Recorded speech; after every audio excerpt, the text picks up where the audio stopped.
childhood dream of being one of the world's Her life's ambition was to be a star. never recovered from the public scandal.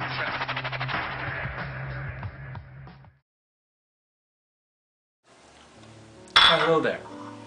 Today, E! Hollywood True Story remembers a man whose poetic soul and literary genius could only be matched by his explicit escapades in his personal life.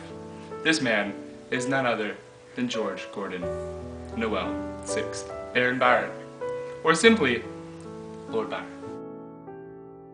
Born on the 22nd of December 1788 to Catherine Gordon and Captain John Mad Jack Byron, young George Byron lived in a relative anonymity with his mother until his great-uncle's death, which allowed him to inherit the title of Lord Baron Byron and the estate at Newstead Abbey.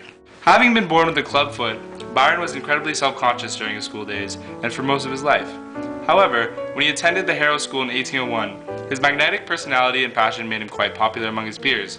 These attributes also led him to fall in love quite young with schoolmate Mary Chaworth. However, the relationship was cut short when Chaworth got bored and left him.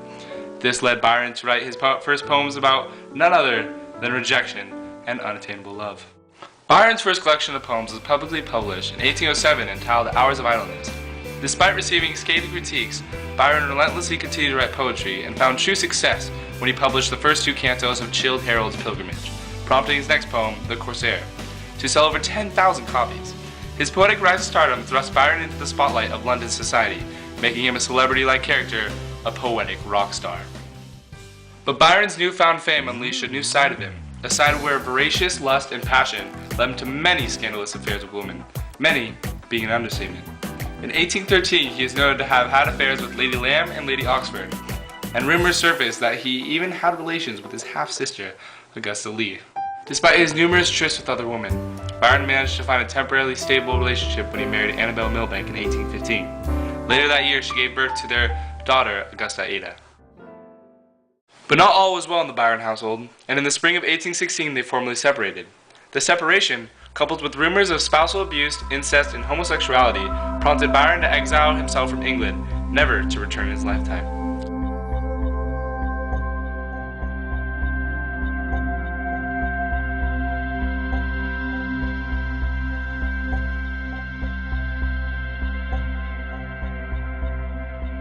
That summer, he arrived and settled in Switzerland, where he befriended Percy Shelley and his wife Mary, as well as Mary's stepsister Claire, with whom Byron had an affair and fathered a child named Allegra in 1817.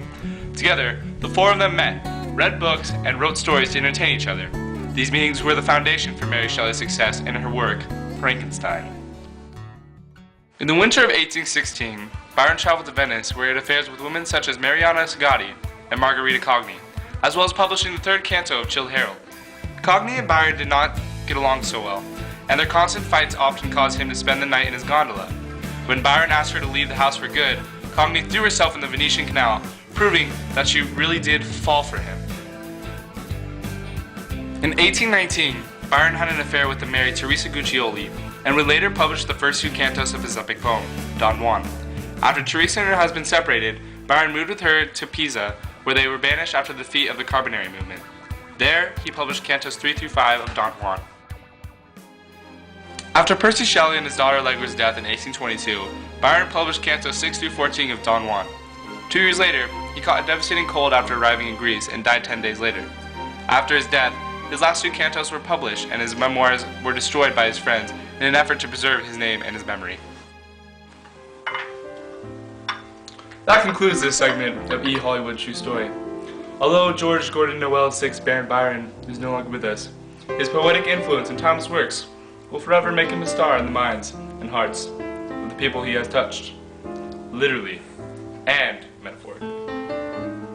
This is Norm Cookshanks. Stay classy,